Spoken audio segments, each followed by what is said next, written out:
mulai pembelajaran ini. Baik, Assalamualaikum warahmatullahi wabarakatuh. Waalaikumsalam warahmatullahi wabarakatuh. Salam sejahtera dan salam Pancasila untuk Anda semua. Pertama, saya ucapkan selamat datang dalam pembelajaran pendidikan Pancasila. Berjumpa lagi dengan saya, Bapak Saifuddin Juri. Semoga tidak bosan dan tidak gabut ya. Tetap semangat dan tetap jaga kesehatan. Tentu pertama kali sebelum pembelajaran kita mulai, rasa syukur kita panjatkan kehadirat Tuhan Yang Maha Esa. Hari ini kita bisa dianugerahi kesehatan, itu adalah anugerah yang luar biasa ya. Terlebih di tengah saudara-saudara kita yang sedang berjuang menghadapi pandemi sekarang ini. Anda, alhamdulillah kita semua tidak kena pandemi, itu anugerah yang luar biasa. Ada yang mengatakan ini hasil dari kedisiplinan, kehati-hatian kita semuanya. Tapi ada yang mengatakan ini karena kebetulan saja kita tidak kena. Jadi kita menjadi orang yang beruntung ya. Atau karena memang imun tubuh kita dianugerahi kuat ya. Siapa tahu beberapa hari yang lalu sebetulnya virus itu sempat nempel di tubuh kita. Tapi kita tidak tahu, kan bisa jadi loh itu. Ya kan? Tapi kita masih bisa bertahan, sehat. Ini sih Anda semua ini masih bisa ketawa ketiwi, Rahayu Susanti masih bisa kulineran di luar, Rani masih bisa bekerja. Itu kalau nggak bersyukur berdosa loh ya. Jadi itu anugerah yang harus Anda syukuri. Sekarang ini ada saudara kita yang bernapas saja susah, cari tabung oksigen. Anda masih bisa buka masker, ketawa ketiwi, itu kalau nggak bersyukur, waduh itu berdosa itu ya. Jadi harus tetap bersyukur ya teman-teman ya. Jadi ini anugerah yang harus kita syukuri. Nah, para peserta pembelajar, hari ini kita akan bahas satu topik yang tadi sudah saya share, yaitu tentang Pancasila dan etika publik ya. Apakah PPT dari saya ini kelihatan di layar monitor Anda? Halo peserta pembelajar. Kelihatan Pak, kelihatan. Oke ya.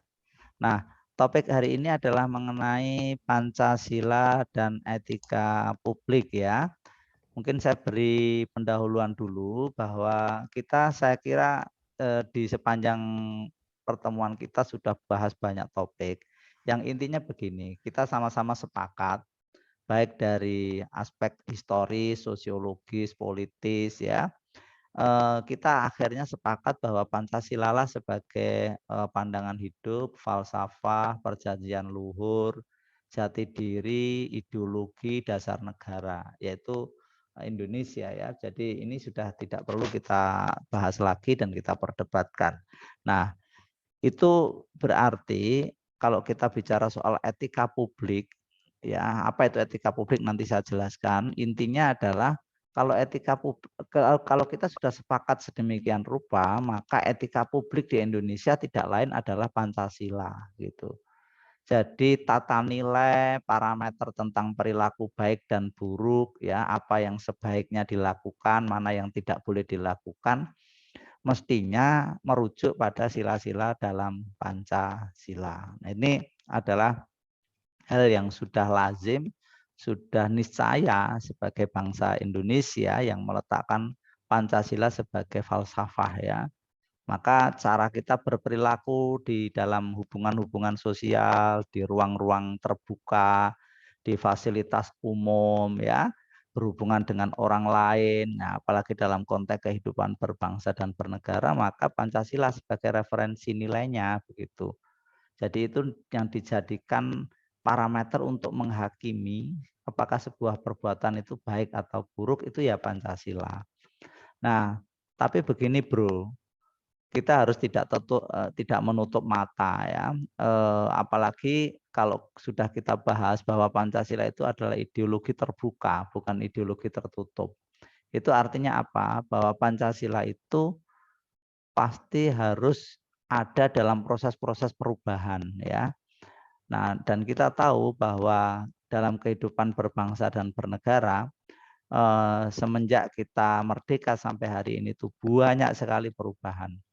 Saya tidak usah cerita yang masa lalu, hari ini saja dinamika di dalam berbangsa itu dinamikanya luar main, bukan main ya. Katakanlah setelah era di mana kita sekarang ini konon sudah masuk era demokrasi ya, karena sebelumnya di zaman Orde Baru sistem kehidupan berbangsa kita relatif terkekang ya. Nilai-nilai kebebasan sangat dibatasi, nilai-nilai demokrasi itu sangat apa ya bahkan dilarang lah. Kemudian apa ya kebebasan berekspresi ditekan itu terutama pada zaman Soeharto dulu. Tapi ketika kita sudah masuk era reformasi dan sekarang ini apalagi di era kemajuan teknologi informasi, praktis kita ini menjadi bangsa yang sangat menikmati kebebasan. Nah, disitulah kita tahu bahwa dalam dinamika kehidupan berbangsa, atas nama demokrasi, atas nama hak asasi manusia, banyak sekali kelompok-kelompok dalam masyarakat itu yang akhirnya mengaktualisasikan diri atau mengekspresikan baik itu cara pandangnya, ideologinya, maupun orientasi politiknya.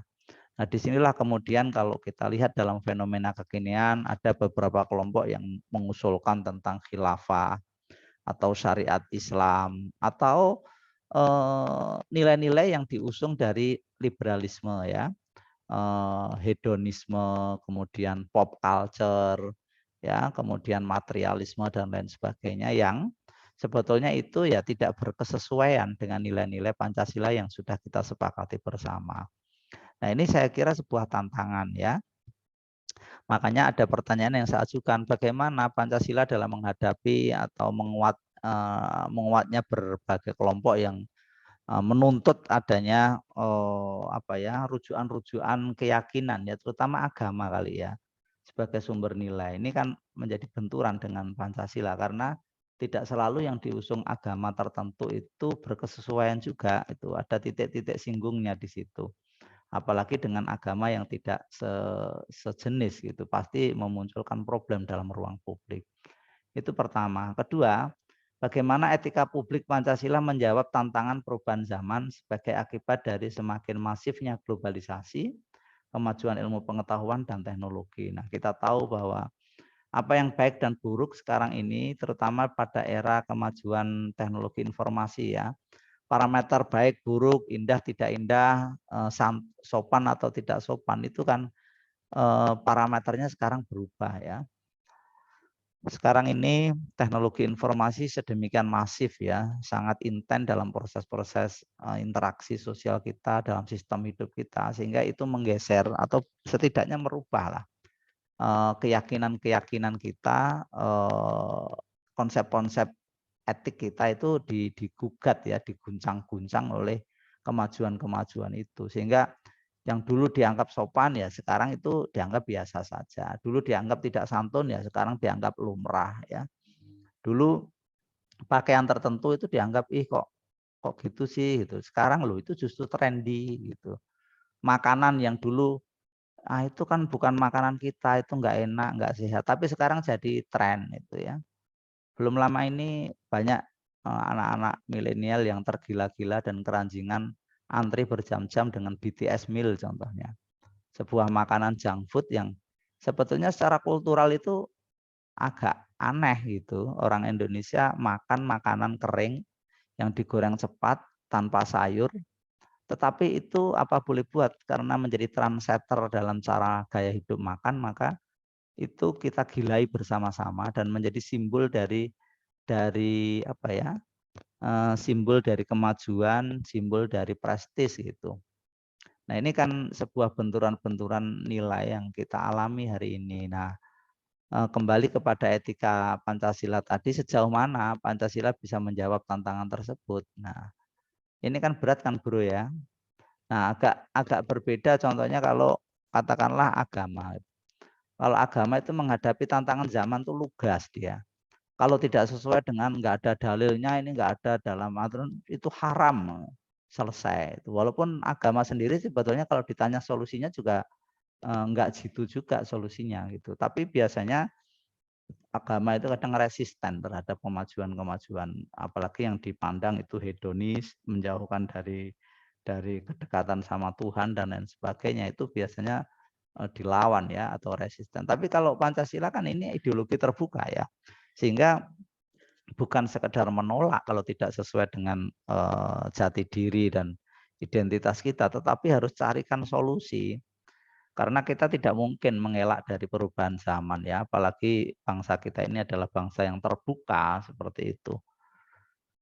Katakanlah baru-baru ini ada wacana, saya kebetulan punya binaan anak-anak kecil ya. Sekarang itu di tengah kegabutan mereka sekolah online, itu mereka lebih literate dan lebih familiar main game ya, game online. Saya kebetulan masuk di grup WhatsApp mereka ya, karena saya sebagai coach, sebagai pelatih futsal saya itu sama mereka. Itu tiap hari mereka itu, ayo mabar, mabar itu. Pertama itu saya nggak familiar, tak pikir mabar itu makan bersama. Mabar ini apa Ton? Tahu-taunya itu main game online itu, Mobile Legend, Free Fire atau apa gitu. Diksi-diksinya itu ya game-game semua itu. Nah, ternyata itu menguras energi mereka, waktu mereka ya, perhatian mereka, dan diksi-diksi mereka itu dipenuhi oleh istilah-istilah dalam game online itu, bahkan perilakunya. Nah, saya kemarin menyimak di televisi ada wacana game itu akan di stop, akan di take down dari Indonesia. Tapi pertanyaan saya apa itu solusi gitu? Karena tentu saja dunia maya ini memiliki 1001 cara untuk menyiasati kayak gitu, dan akhirnya nanti jebol juga. Mungkin jenis game ini di blok gitu atau dilarang di Indonesia. Tapi kan para platform pembuat game itu juga 1001 cara, pasti akan ada cara baru bagaimana menerobos kembali gitu. Itu sama dengan upaya pemberantasan pornografi di dunia maya. Menkominfo itu setiap hari memblok atau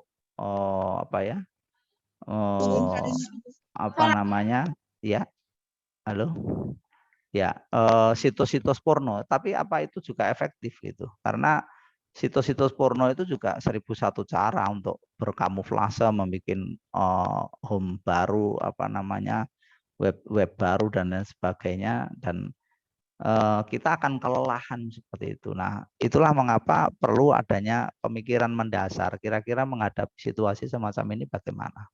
Gitu ya. Itu pengantar saja. Nah, para peserta pembelajar, slide berikutnya sudah dilihat? Halo, sudah dilihat tentang apa itu etika? Apakah sudah terlihat? Terlihat, Pak. Oke ya. Ini mungkin saya saja ya. Apakah besar nggak, terlihat dengan jelas nggak ya di layar monitor Anda ya? Jelas, Pak. Oke, jelas ya. Oke ya. Iya, ini yang besar ini. Nah, ini slide berikutnya itu menjelaskan tentang pengertian apa itu etika. Tapi saya tidak usah terlalu rigid di sini ya. Etika itu intinya adalah sebuah kajian tentang perilaku, ya, tindak tanduk, tata krama, perilaku, sehingga sebuah tindakan itu bisa dinilai baik atau buruk. Nah, itu mesti ada di dalam kehidupan bersama, karena kita berhubungan dengan orang lain, pasti berinteraksi, maka harus ada standar apa yang dikatakan baik dan buruk, ya. Kan nggak mungkin kita ini memiliki standar yang berbeda-beda, maka harus ada kesepakatan tentang tata nilai. Seperti begini, kita harus sepakat kan tangan yang sopan itu mana. Mesti kalau katakanlah bersalaman atau memberikan sesuatu, itu kan tangan kanan ya. Itu harus kita sepakati bahwa kanan itu simbol kesopanan itu. Nah, kan nggak mungkin dua orang kemudian tata nilainya bertolak belakang. Yang satu mengatakan tangan yang sopan itu kiri, yang satu mengatakan yang tangan kanan itu yang sopan. Terus salaman, kan aneh, itu nggak ketemu nanti tangannya. Pasti ketemu tangan luar sama tangan luar kan. Nah, itu contoh sederhana ya, bahwa kita dalam berhubungan apalagi kita sudah sepakat menjadi sebuah komunitas himpunan yang bernama negara, maka kita nyepakati tata nilai itu. Gitu ya, Bro. Inti dari etika itu adalah tentang tata nilai perilaku ya. Nah, kalau tadi kaitannya dengan Pancasila ya tentu saja tata nilai perilaku yang berdasarkan sila-sila dalam Pancasila. Nah, berikutnya apa itu etika? Saya kira ini sudah saya jelaskan tadi. Nah, kemudian kedua adalah apa itu publik ya, kan judulnya itu etika publik. Nah, yang dimaksud publik itu intinya adalah umum ya. Publik itu artinya umum, tidak perseorangan ya. Yaitu sebuah himpunan orang banyak gitu. Tetapi bukan hanya soal jumlah yang banyak. Namanya publik itu adalah orang yang berhimpun, kemudian anggota dari himpunan itu sama-sama sepakat diatur oleh sebuah sistem tertentu. Dan semua anggota itu yang masuk dalam himpunan itu harus tunduk sama aturan itu. Nah, kalau dalam konteks negara itulah kemudian ketatanegaraan ya. Jadi yang namanya publik itu adalah sekelompok orang yang sepakat dalam sebuah himpunan. Kemudian anggota-anggota kelompok itu terikat oleh aturan main di dalam himpunan tersebut. Ya, itulah yang disebut dengan publik. Sehingga apa? Sehingga anggota-anggota kelompok tersebut memiliki hak dan kewajiban gitu.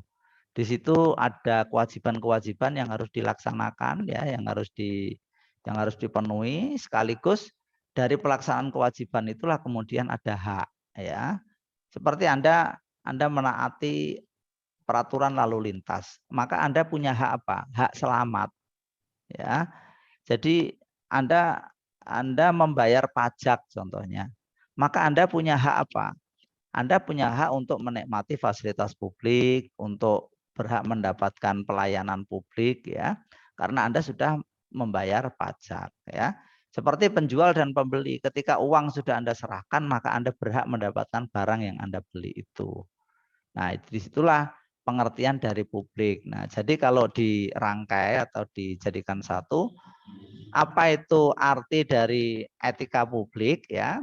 Yaitu sebuah pengetahuan tentang pedoman perilaku yang mengatur sebuah kelompok yang terikat oleh sebuah kesepakatan dan sistem nilai tertentu. Nah, itulah negara ya. Nah, dengan demikian etika publik Pancasila adalah sebuah pedoman yang mengatur perilaku warga negara yang berdasarkan berpandangan dan berfalsafah Pancasila. Jadi intinya etika publik Pancasila itu adalah nilai-nilai yang mengatur perilaku di dalam bangsa dan negara Indonesia berdasarkan sila-sila Pancasila. Nah, itulah yang disebut dengan etika publik Pancasila. Nah, dengan demikian, kalau kita simpulkan dalam katakanlah hidup kekinian, ya, maka yang disebut manusia Indonesia yang baik itu ya yang berpancasila itu. Dan itu dulu sudah pernah saya singgung, menjadi orang Indonesia yang berpancasila itu sederhana saja, tidak usah membayangkan ini rumit, kemudian apalagi dihafal-hafalkan itu tidak perlu. Mengapa? Karena toh Pancasila itu secara historis digali dari perilaku budaya kita sendiri. Jadi kalau kita itu katakanlah dalam hidup di masyarakat, ya katakanlah Anda dari etnis mana contohnya.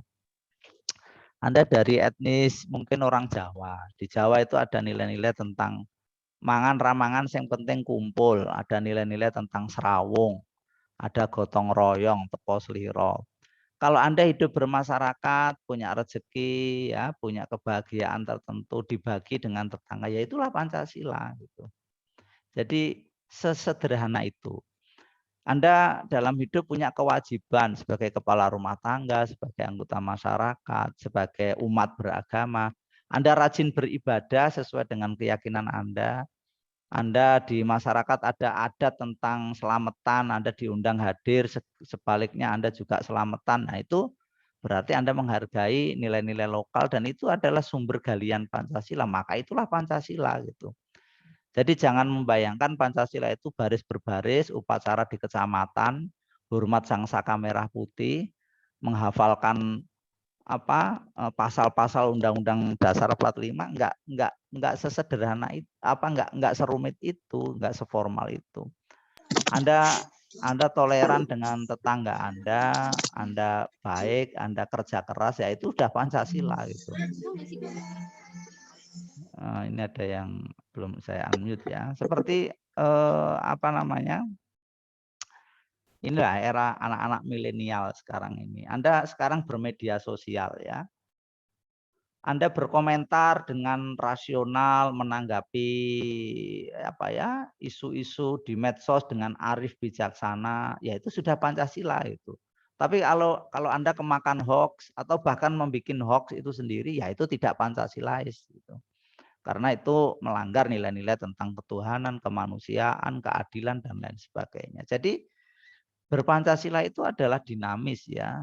Kalau sepanjang perilaku kita itu baik, produktif, ya itu sudah Pancasila. Nah itulah yang disebut dengan etika publik Pancasila.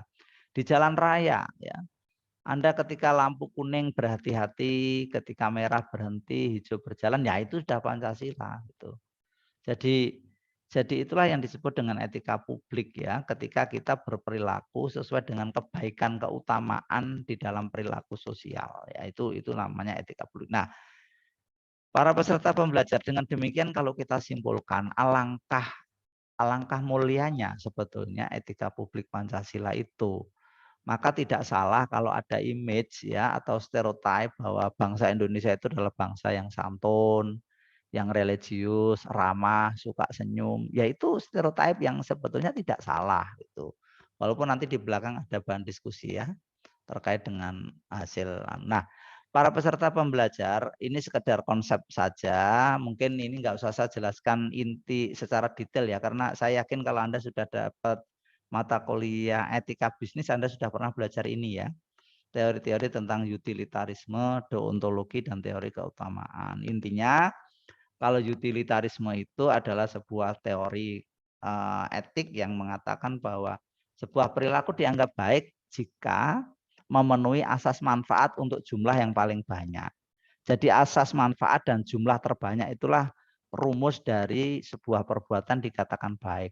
Semakin banyak yang mendapatkan manfaat, semakin sebuah perbuatan itu bermanfaat dan manfaatnya itu dinikmati oleh jumlah yang lebih banyak, itu berarti perbuatan itu dianggap baik. Ya, itu adalah utilitarisme. Yang nggak baik gimana ya? Kebalikannya, kalau sebuah perbuatan tidak bermanfaat, kalaupun toh bermanfaat hanya untuk kelompok tertentu atau bahkan seseorang, manfaatnya yaitu artinya itu perbuatan tidak baik. Itu utilitarisme. Konsep ini bisa Anda kembangkan ke dalam analisis kasus-kasus dalam kehidupan berbangsa. Saya kira itu ranahnya etika bisnis ya, tidak usah saya detailkan. Kedua, deontologi. Intinya apa kalau deontologi? Masih ingat nggak? Jadi kalau deontologi itu agak berbeda dengan utilitarisme. Kalau utilitarisme tadi apa? Asas manfaat untuk jumlah yang paling banyak. Kalau deontologi itu sebuah perbuatan dikatakan baik, ukurannya adalah menjalankan kewajiban.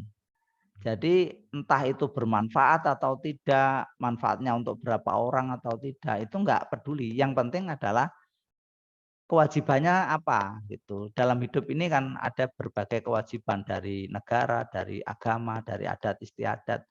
Sepanjang norma-norma yang mewajibkan itu dilaksanakan, ya itu sudah baik gitu. Enggak peduli dia membawa manfaat atau tidak. Ada enggak perbuatan yang diwajibkan tapi malah tidak membawa manfaat? Mungkin ada gitu. Tapi enggak peduli teori ini. Yang penting adalah parameternya adalah dilaksanakannya kewajiban. Nah, ini memang banyak diusung dari entitas sosial yang biasanya muncul dari agama ya atau norma-norma tertentu. Biasanya memang bicara soal dogma ya, soal ajaran ya. Itu deontologi. Dan yang ketiga adalah teori keutamaan. Sebuah perbuatan itu baik, itu didasarkan pada watak yang memang seharusnya begitu. Jadi orang itu sebetulnya punya naluri baik ya. Jadi sehingga kalau dia melakukan perbuatan berdasarkan hati nurani, nah itulah sebuah perbuatan baik. Dan ini biasanya bisa terwujud jika milieu itu sudah baik juga gitu. Makanya ini biasanya terjadi pada wilayah, daerah atau masyarakat atau bahkan negara yang memang sudah lekat dengan kebaikan bersama. Sehingga kalau ada anggota masyarakat yang keluar dari norma umum tersebut, ya dia dianggap anomali, ya kejahatan atau orang tidak baik, ya. Jadi kebaikan di sini sudah menjadi budaya. Seperti saya ambil contoh di Singapura. Orang buang sampah pada tempatnya itu bukan peraturan, tapi sudah menjadi budaya gitu. Sehingga kalau ada orang tidak buang sampah di tempat sampah itu dianggap orang gila gitu. Karena semua orang buang sampah pada tempatnya. Nah, sehingga tidak usah disuruh-suruh, tidak usah ditakut-takuti, didenda dan lain-lain. Ya memang sudah menjadi attitude, ya sudah menjadi perilaku publik. Nah, di masyarakat yang sudah seperti ini biasanya adalah di negara-negara, kalau dulu namanya the police, ya, negara yang supremasi hukumnya juga baik, perilaku masyarakatnya baik dan lain sebagainya. Nah, ini teori-teori etik yang mungkin sudah pernah Anda kaji di etika bisnis. Kemudian berikutnya ini hanya menjelaskan bagaimana proses-proses sila-sila Pancasila mewarnai etika publik. Saya langsung ke sini, Bro. Saya minta pendapat mungkin dari antara Anda. Silahkan. Tadi kan saya katakan bahwa etika Pancasila itu asumsinya bahwa orang Indonesia itu ya perilakunya seperti sila-sila dalam Pancasila. Sehingga ya orang Indonesia adalah orangnya itu berketuhanan, ya, dengan segala tafsirannya itu. Dia berberi kemanusiaan, punya rasa persatuan, musyawarah mufakat dan berorientasi pada keadilan sosial. Nah, berarti kan baik toh itu, kan nggak ada yang buruk itu sila-sila Pancasila. Tetapi begini guys, ada hal yang mencengangkan. Saya mengangkat sebuah kasus begini, baru belum lama ini. Apakah Anda terlihat grafik ini? Terlihat nggak hasil survei ini? Halo, Mas Ivan, lihat ya? Iya. Belum lama ini Microsoft, ya, sebuah industri software yang merajai dunia sekarang ini, itu melakukan survei tentang Digital Civility Index, yaitu tentang indeks keberadaban digital, ya, atau tentang bagaimana perilaku di dunia digital, di dunia maya, di dunia internet, yang menunjukkan tingkat keberadaban, ya, kesantunan sebuah bangsa, ya. Walaupun ini di dunia internet, ya, pada tahun 2020 belum lama ini dirilis. Itu menghasilkan hasil yang mencengangkan bahwa Indonesia, netizen Indonesia itu adalah yang perilakunya paling buruk atau tingkat kesompanannya paling rendah, ya. Kalau Anda lihat indeks di sini, semakin tinggi nilainya itu semakin tidak beradab atau semakin tidak santun, semakin tidak sopan. Nah, ini Singapura paling tinggi, ini di kawasan negara-negara Asia Tenggara. Singapura paling tinggi, kemudian disusul Malaysia, Filipina, Thailand, Vietnam, dan Indonesia itu paling tidak sopan, ya, di dunia maya, ya. Nah, tentu data ini, indeks ini sangat bertolak belakang dengan konsep yang pertama tadi saya sampaikan, bahwa Indonesia adalah bangsa Pancasilais yang 5 sila itu menjadi identitasnya. Tiba-tiba di dalam hasil survei itu menyatakan di dunia maya Indonesia itu paling tidak santun. Ya mungkin bisa saja Anda berkilah, lah itu kan di dunia maya Pak, aslinya di dunia nyata ini kita santun kok. Ya memang ini konteksnya di dunia maya. Mestinya kalau kita konsisten sebagai bangsa yang berpancasila, mestinya di dunia maya pun kita juga harus Pancasilais, ya. Ya ingat tata krama tentang kebertuhanan, kemanusiaan, sampai keadilan sosial. Tapi ternyata perilaku kita ini banyak yang tidak santun di dunia maya. Dan menurut saya indeks ini tidak berlebihan karena kita sering mendengar bahwa di dunia maya kita ini sering melihat yang namanya para haters, kemudian buzzer, influencer. Itu sering sekali berkonflik, ya. Pola-pola komunikasinya disosiatif, ya, konfliktual, saling mencaci maki, ujaran kebencian, ya, saling menghina, itu kan sering sekali. Ya, bahkan sering sekali kriminal di dunia nyata itu dipicu oleh saling mengejek, bullying, ya, saling membuli di dunia maya. Berarti ini kan ada problem nih. Jangan-jangan kita ini gagal mentransformasi etika di dunia nyata ke dalam dunia maya. Ini hasil survei, ini saya tidak mengada-ngada. Kedua, masih sama, survei dilakukan oleh Microsoft tentang skor digital civility index di Indonesia. Ternyata kita ini, orang Indonesia itu di dalam bermedia sosial, netizen Indonesia itu rata-rata berisi apa? Luar biasa. Hoax itu 46%. Hoax itu apa sih? Hoax itu kan informasi bohong, ya. Jadi padahal bohong itu kan dilarang oleh agama, ya. Agama manapun saya kira berbohong itu tidak boleh. Nah, padahal kita ini Pancasilanya kan ketuhanan. Nah, berbohong itu 46%. Kemudian menipu, ya. Saya kira tata krama kita, adat istiadat kita orang harus jujur, ya. Tapi ini menipu 47%, lebih tinggi malah. Kemudian ujaran kebencian, padahal kita ini katanya silanya kemanusiaan yang adil dan beradab, ya. Tapi malah ujaran kebencian. Kemudian ada diskriminasi. Ya, biasanya ada kelompok yang disingkirkan, ya, dibeda-bedakan. Padahal kita ini berprinsip pada musyawarah mufakat, kemudian keadilan sosial. Sila-sila ketuhanan kemanusiaan itu juga melarang orang untuk membeda-bedakan, apalagi atas nama ras, atas nama apa ya, kelompok tertentu, kelas sosial tertentu, nggak boleh karena semuanya manusia gitu. Nah, ini ada apa ini? Tiba-tiba kita kok hari-hari ini seperti ini. Nah, ini bro, saya kira data yang menurut saya ini memprihatinkan, tiba-tiba ada fakta semacam ini. Nah, Anda ada yang berpendapat menghadapi fenomena ini, menurut Anda apa pendapat Anda? Komentar Anda apa? Silakan. Ayo latihan ngomong. Ini namanya kuliah itu harus berani ngomong. Salah tidak apa-apa, nggak ada yang salah dalam omongan kalau belajar itu. Silakan.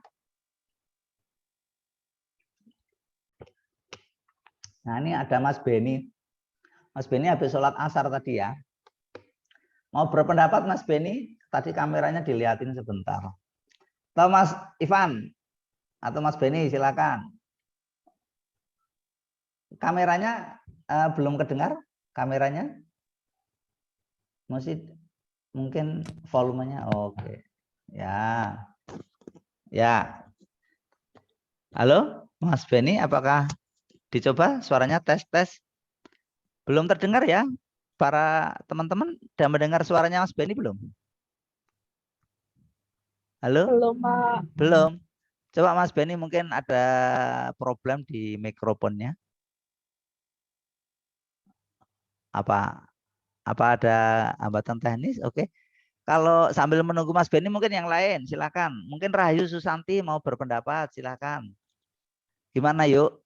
Menurut Rahayu gimana? Oh, kayaknya di jalan ya Rahayu. Belum. Oke, belum. Mungkin tadi yang di rumah tadi itu saya lihat Istingana kayaknya. Istingana, halo. Tadi stay tune dengerin saya enggak? Mungkin sambil layah-layah terus ngantuk-ngantuk gitu. Gimana? Menurut Istingana gimana? Menurut Istingana menghadapi tadi itu, ya.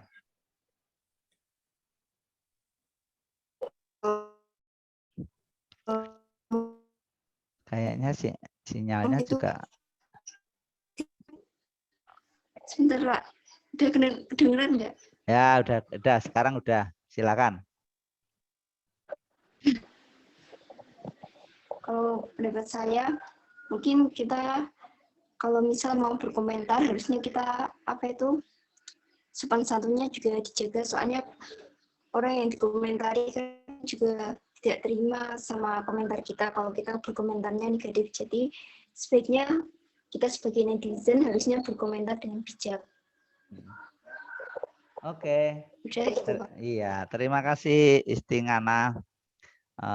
Sesuai dengan namanya ya, sangat arif bijaksana. Tadi Istingana mengatakan bahwa perilaku berinternet itu mestinya sebelum berkomentar harus dipikir dulu, harus bijak ya. Cuma mungkin semua orang sepakat ya dengan pendapat Istinganah ya. Tetapi faktanya banyak sekali netizen kita itu yang merujuk pada hasil survei tadi ternyata banyak yang tidak bijak begitu. Nah ini mungkin ada penjelasan bagaimana. Mungkin yang lain juga boleh berpendapat. Mas Ivan mungkin, silakan Mas Ivan gimana? Mas Tama, Pak. Ya. Mungkin menerapkan etika orang-orang Indonesia yang di internet itu harus lebih dijaga dengan baik, Pak. Karena Indonesia itu terkenal dengan negara yang paling ramah, tapi entah kenapa di media sosial bisa dikenal sebagai negara yang tidak sopan. Mungkin juga karena 89% orang di Indonesia itu mengakses media sosial, apalagi setelah terjadi COVID ini, banyak anak kecil yang belum waktunya memegang ponsel, dipaksa harus memegang ponsel. Dan itu juga harus ada pengawasan orang tua agar mereka tidak ikut-ikutan andil dalam berkomentar yang buruk. Tapi di sisi lain, menyerang Microsoft itu adalah persatuan Indonesia, Pak. Bagian dari Pancasila, yaitu persatuan Indonesia. Iya, gimana persatuan Indonesia gimana penjelasannya? Ya, karena kita bersama-sama menyerang akun Microsoft. Oh, iya. Oke, Mas Ivan Mahbub, ini menarik pendapatnya Mas Ivan Mahbub. Tadi di awal Mas Ivan Mahbub kalau tidak salah menyimpulkan ya ya sama, hampir sama intinya dengan Istinganah tadi bahwa perilaku kita sebetulnya harus baik gitu, dan tadi kalau dalam konteksnya anak-anak itu mestinya peran keluarga ya ikut menjaga, orang tua ikut menjaga. Nah, tapi di akhir pendapatnya tadi Mas Mahbub mengatakan kalau jelek-jelek ini Indonesia, ayo Microsoft diserang, dan itu pernah terjadi, Mas. Mungkin belum lama ini Anda pernah mengamati perhelatan piala apa namanya bulu tangkis itu All England ya. All England ketika Indonesia didiskualifikasi, kemudian netizen Indonesia rame-rame menyerang webnya WBF ya, sehingga sampai di take down kewalahan. Juga ada fenomena pernah terjadi seorang TKI dihina oleh orang Korea melalui medsos, kemudian medsosnya itu diserbu netizen Indonesia sampai stres orangnya minta ampun. Kalau soal kayak gini, Mas Ivan Mahbub, itulah mengapa saya tidak pernah meragukan rasa patriotisme dan nasionalisme orang Indonesia. Orang Indonesia itu kalau diganggu sedikit saja itu memunculkan, apalagi itu identitas keindonesiaannya dipandang rendah, apa itu di dunia maya itu wah sregepe kaya mbuh, langsung sampai minta ampun. Tetapi juga begini Mas Ivan Mahbub, maaf saya tambahi lagi, dan kecanggihan netizen Indonesia itu oleh dunia diakui. Pernah beberapa kali webnya intelijen CIA bahkan Mossad Israel itu pernah jebol oleh hacker Indonesia. Makanya banyak hacker-hacker Indonesia itu yang ditakuti di tingkat dunia karena punya kemampuan itu, dan tidak main-main. Para hacker itu jangan dibayangkan sarjana S1, S2, S3. Ada yang anak SMA itu bisa menjebol database-nya Rusia dan lain sebagainya. Itu mungkin bendino utak-utak rano gawean ini yang internet gitu, jadi tiba-tiba secanggih itu. Nah, kalau soal patriotisme semacam itu, satu sisi ya ada apresiasi lah ya. Artinya bahwa rasa bangga terhadap tanah air itu oke-oke saja, apalagi ketika menyangkut identitas keindonesiaan disinggung, direndahkan, itu ada ekspresi membela para netizen itu oke, saya apresiasi. Tapi kadang kurang fairness ya, kurang sportifnya itu begini. Lah itu nyata apa enggak gitu. Memang kita ini santun apa enggak? Jangan-jangan memang itu kan survei itu pasti biasanya berdasarkan metodologi yang bisa dipertanggungjawabkan secara ilmiah. Kemudian juga berbasis pada data, bukan mengada-ngada juga. Artinya apa? Ketika Microsoft menyimpulkan begitu, ya memang iya ada netizen yang tidak santun, itu juga harus diakui. Jadi jangan karena identitas keindonesiaan disinggung, kemudian tentang perilaku tidak santunnya tidak diakui, tenggelam di dalam rasa fanatisme tentang keindonesiaan. Itu juga nggak fair. Jadi memang juga harus diakui. Netizen Indonesia itu memang ya mergo iki masa pandemi mung klak-klik ora ono gawean bendino akhirnya ya sing duwe duit ya mung blonjo online, yang nggak punya uang ya nanti numpang kuotanya tetangga atau numpang wifi yang gratis itu.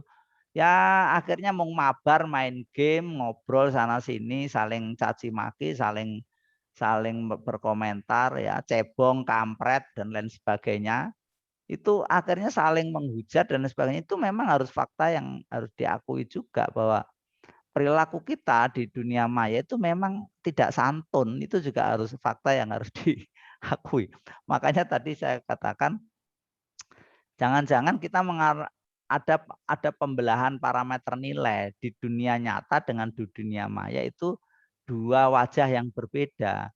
Seperti makanya banyak kan di Indonesia itu biasanya ada namanya undang-undang ITE ya. Nanti itulah akhir-akhir ini banyak menjerat orang itu ujaran kebencian, kemudian perbuatan tidak menyenangkan.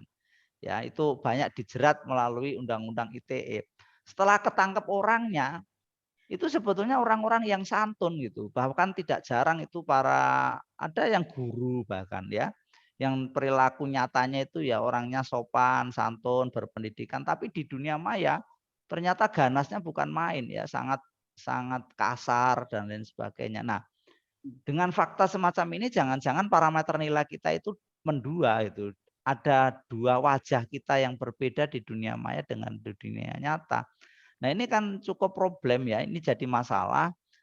Nah, masalah itu semakin menjadi-jadi karena interaksi dunia ke depan itu banyak didominasi dunia maya. Katakanlah di dunia bisnis. Sekarang ini dunia bisnis bermigrasi ke online semua. Ya, transaksinya online, komunikasinya online ya. Bahkan distribusi dan sebagainya banyak didominasi melalui online. Nah, kalau di dunia online ini kita tidak bertransformasi, kita mengalami parameter yang beda dalam soal perilaku lah. Nanti kan kita ini keluar dari trust global bahwa orang di dunia maya pun mestinya juga harus jujur, harus santun juga gitu. Kalau kita mengalami pembelahan begitu, wah nanti dunia internet orang Indonesia nanti enggak distrust gitu. Artinya orang lain, bangsa lain akan ragu dengan jangan-jangan orang Indonesia kalau di internet berbohong ya. Walaupun nyatanya jujur kalau di dunia nyata. Nah, ini kan ada pembelahan sikap yang menurut saya jadi problem dalam interaksi di dunia maya. Itu Mas Ivan Mahbub. Tapi saya setuju sepakat dengan Anda bahwa Microsoft diserang aja Pak, yaitu sama dengan All England itu akhirnya minta ampun sampai di take down gara-gara netizen Indonesia. Gimana Mas? Udah diserang habis-habisan itu Pak. Iya, akhirnya orang Indonesia mesti gitu. Begitu mesti apalagi menyinggung lah itulah Indonesia. Nah, tapi mari kita kritisi lah sikap kayak gitu gimana menurut. Oke, mungkin untuk mengembangkan ada lagi, ini masih ada sekitar 5 menitan lagi ya. Oke, Mas Abdullah Satritama tadi kayaknya mau berkomentar, silakan. Menurut Anda gimana? Iya, gimana menurut Mas Abdullah? Saya tuh sering sekali tuh Pak di grup WA Bapak Ibu kan saya kebetulan ikut di desa.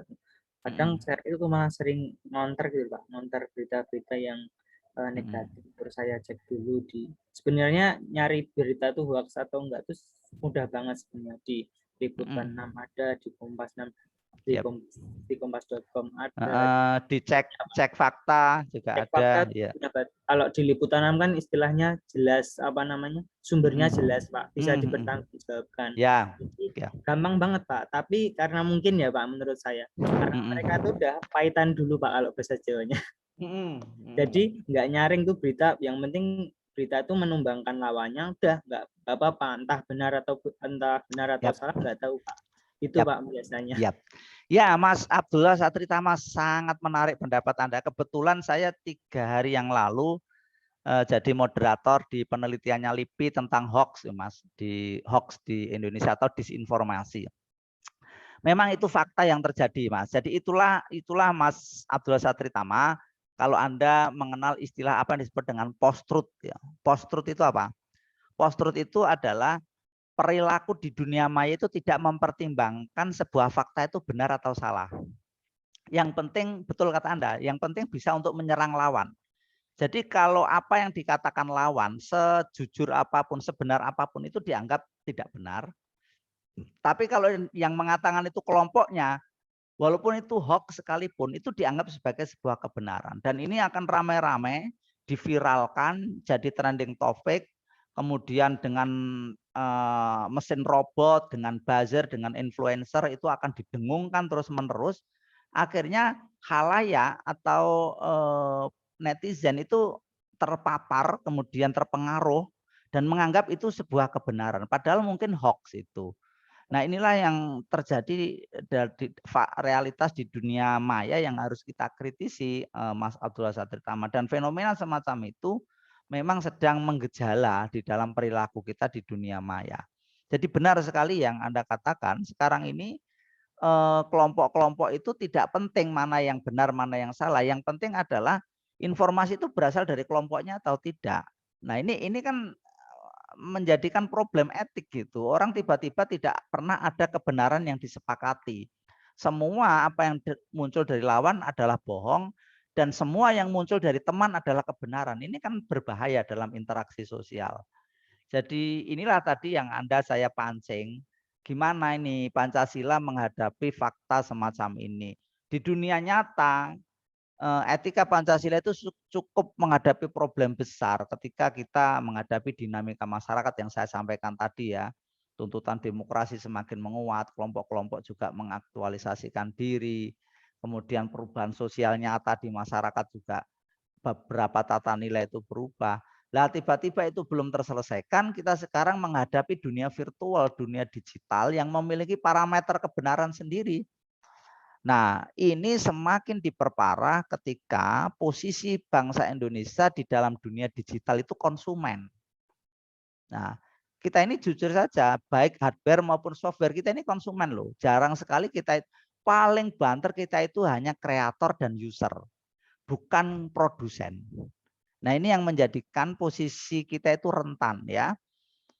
Kita ini hanya kalau ada problem hanya nyegati saja.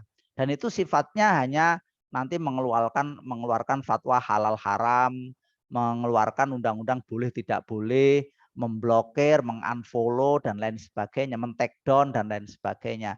Tetapi tidak pernah bisa mengkonstruksi nilai karena apa? Kita bukan produsen di dalam teknologi ini. Nah, ini kalau diteruskan maka selamanya problem-problem semacam ini tidak akan pernah terhenti. Nah, itulah para peserta pembelajar. Saya ambil contoh begini. Orang Indonesia ini untuk menghadapi hoax, untuk menghadapi ketidaksantunan di dunia maya, konflik di dunia maya itu hanya ada satu undang-undang dan itu pun problematik. Apa itu undang-undangnya? Yaitu Undang-Undang ITE, yaitu Undang-Undang Transaksi Elektronik. Dan itu sebetulnya masih sangat problematik ya, karena undang-undang itu dibuat tentu melalui proses politik dan di tengah situasi yang transisi semacam ini, gamang, panik gitu. Sehingga bagaimana ini supaya perilaku di dunia maya diatur, maka muncullah Undang-Undang ITE dan itu banyak sekali menjerat, bercampur aduk, tidak bisa memilah ini ekspresi kebebasan atau ini kebencian, ini apakah fitnah atau ekspresi dari kebebasan berpendapat, apakah ini nilai demokrasi atau caci maki, itu menjadi campur aduk dan sulit sekali dipetakan ya. Jadi inilah resiko dari bangsa yang posisinya itu konsumen di dalam teknologi, itu pasti akan menghadapi residu-residu semacam ini. Makanya menurut saya ya, selain soal konseptualisasi ya, bahwa Pancasila itu harus kita yakini, kita ejawantah, kita implementasikan dalam perilaku nyata, menjadi pedoman dalam ukuran baik buruk. Tapi yang juga penting adalah bagaimana secara struktural, secara ekonomi politik bangsa ini beranjak dari sekedar konsumen syukur-syukur menjadi produsen, atau paling tidak mampu melakukan proses-proses transformasi. Karena banyak juga negara itu yang sukses juga walaupun bukan sebagai pembuat, pencipta, tetapi dalam teknologi dia hanya mentransformasi cukup sukses. Sering saya katakan sejarah Jepang itu dulu di otomotif juga sebetulnya peniru, tapi akhirnya menjadi produsen. Hari ini dalam pop culture kita melihat Korea Selatan. Itu bangsa yang dulu jadi pasar budaya pop, tapi sekarang Korea Selatan itu menjadi subjek, menjadi pencipta dari pop culture. Makanya dia enak aja sekarang bisa menikmati dari K-pop, Blackpink, Twice, kemudian BTS, dan lain sebagainya, sukses. Negaranya hanya sekedar beli McD, semua sedunia tergila-gila keranjingan McD dan mereka dapat keuntungan yang sangat besar ya. Nah, ini adalah negara yang hanya transformer ya, mentransfer saja, mentransformasi, tapi harus sportif ya, ada proses-proses pembelajaran, peningkatan literasi dan lain-lain. Jadi itu Mas Abdullah Satritama, memang ini problem yang tidak sederhana ini ya. Nah, saya senang sore ini para peserta pembelajar ada yang berpendapat, ada yang beropini, itu beginilah ya yang saya harapkan dalam pembelajaran. Minggu depan kalau saya buka diskusi gini, pokoknya ngomong apa saja is okay ya. Kalau malu-malu diperlihatkan wajahnya, yang penting suaranya jelas ya. Gitu ya bro, ini sudah sore, waktunya sudah habis. Saya kira pembelajaran kita kita akhiri sampai di sini. Semoga apa yang kita lakukan bersama ini bermanfaat, barokah, menambah wawasan kita dan menambah pengetahuan kita semua. Demikian saya akhiri sampai di sini, kurang lebihnya mohon maaf, tetap jaga kesehatan ya. Tetap semangat dan kita akan jumpa lagi pada minggu depan dengan topik bahasan yang baru lagi. Selamat sore, salam Pancasila, wassalamualaikum warahmatullahi wabarakatuh. Waalaikumsalam warahmatullahi wabarakatuh. Waalaikumsalam. Waalaikumsalam warahmatullahi wabarakatuh.